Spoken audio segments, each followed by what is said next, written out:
आजमगढ़ में और रामपुर में समाजवादी पार्टी को करारी हार का सामना करना पड़ा है। इस वक्त हमारे साथ तो ओम प्रकाश राजभर जी हैं, जो सहयोगी दल की भूमिका में और बहुत जोर शोर से चुनाव प्रचार में नजर आए। हार मिली है आप लोगों को, पहली प्रतिक्रिया? मिली है हार स्वीकार है। जनता को जितना हम समझा पाए उतना समझा पाए, नहीं समझा पाए तो नहीं वोट मिला। सेमीफाइनल कहा जा रहा था, ये 24 का सेमीफाइनल, दोनों ही उपचुनाव जहां पे होनी रामपुर और आजमगढ़, वो आपकी यानी कि समाजवादी पार्टी का गढ़ माना जाता है। अगर यहाँ पर अगर आप लोग हार गए तो 24 में क्या करेंगे? कि बहुजन समाज पार्टी जब जब भारतीय जनता पार्टी को जिताने का काम करेगी तब तक भारतीय जनता पार्टी जीतती रहेगी। और समाजवादी पार्टी को कमरे से बाहर निकल के, एसी वाले कमरे से बाहर निकल के थोड़ा धूप का भी आनंद लेना पड़ेगा, गांव में जाना पड़ेगा, उनके बीच में बात करनी पड़ेगी, तब बात बनेगा। शिष्टाचार पेश करनी पड़ेगी। और खाली विधानसभा में बोल देने से कि हमने बोल दिया, सब सुन लिए, सब वोट दे देंगे, अब वो जमाना गया। अब जरूरत है जनता के बीच में जाकर के, उनके बीच में भाईचारा पैदा करके, उनको समझा करके, पार्टी संगठन के साथ जब तक नहीं जोड़ेंगे। बीजेपी 24 घंटा चुनाव मूड में रहती है।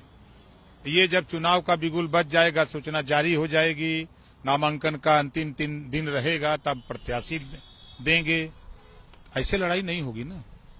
लेकिन ये बड़ा हमला है समाजवादी पार्टी के राष्ट्रीय अध्यक्ष अखिलेश यादव के ऊपर आपका। आपने तंज कसा है कि इसी कमरों से बाहर जाना होगा, तो रिश्तों में भी इसका असर पड़ेगा क्या, आपके और उनके रिश्तों? हम हमेशा सच बोलते हैं, सच के सिवा हम कुछ नहीं बोलते।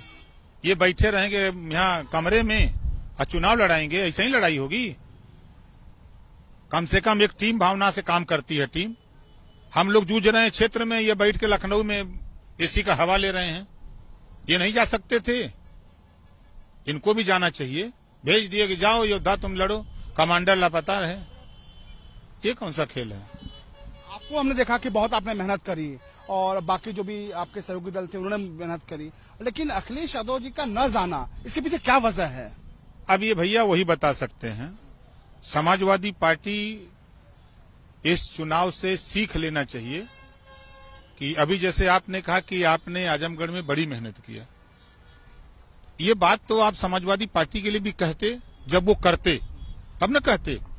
तो हमने तो अपनी भूमिका निभाई, हमने अपनी भूमिका निभाई, जितना मेरे पास क्षमता थी उतना हम लोग किए। इसी तरह का काम समाजवादी पार्टी करती और गठबंधन के साथ ही करते तो ये दिन देखने को नहीं मिलता। चूक कहाँ हो गई? भाई संगठन का न होना, क्षेत्र में न जाना, एसी कमरे से न निकलना, यही चूक है ना।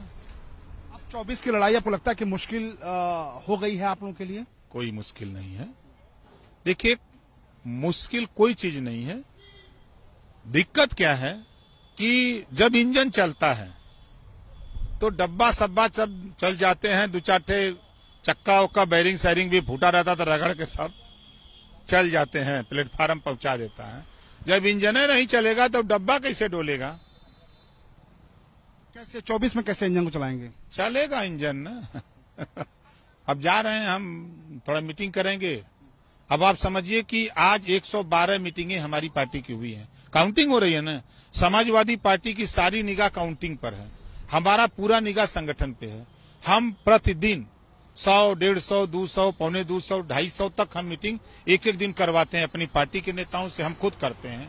और ये लोग कमरे से जैसे धूप लगती है कि ठंडी लग जाएगी या गर्मी लग जाएगी, इस तरह का मूवमेंट नहीं होगा। जनता के बीच में निकलना पड़ेगा। आएंगे लौट के तो मिलेंगे उनसे, फिर चलिए अब यहाँ ऐसी पैसी छोड़िए, चलिए आगे। आपकी पुरानी सहयोगी पार्टी को जीत मिली है, कुछ कहेंगे, बधाई देंगे? नहीं, हम का बधाई दें उनको? भाई वो लोग मेहनत कर रहे हैं, धरातल पे गांव गांव जाकर के उनका संगठन बना रहे हैं, लोगों को घेर रहे हैं।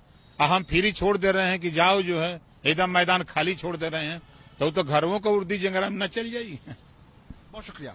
ये हैं पूर्व कैबिनेट मंत्री ओम प्रकाश राजभर, जो साफ तौर पे समाजवादी पार्टी के राष्ट्रीय अध्यक्ष अखिलेश यादव पे सवाल खड़े कर रहे हैं और ये कह रहे हैं कि एसी से बाहर निकलना होगा समाजवादी पार्टी के राष्ट्रीय अध्यक्ष अखिलेश यादव को, और तब जाके उन्हें जीत नसीब होगी। कैमरा पर्सन रोशन के साथ अमितेश श्रीवास्तव, R9 न्यूज, लखनऊ।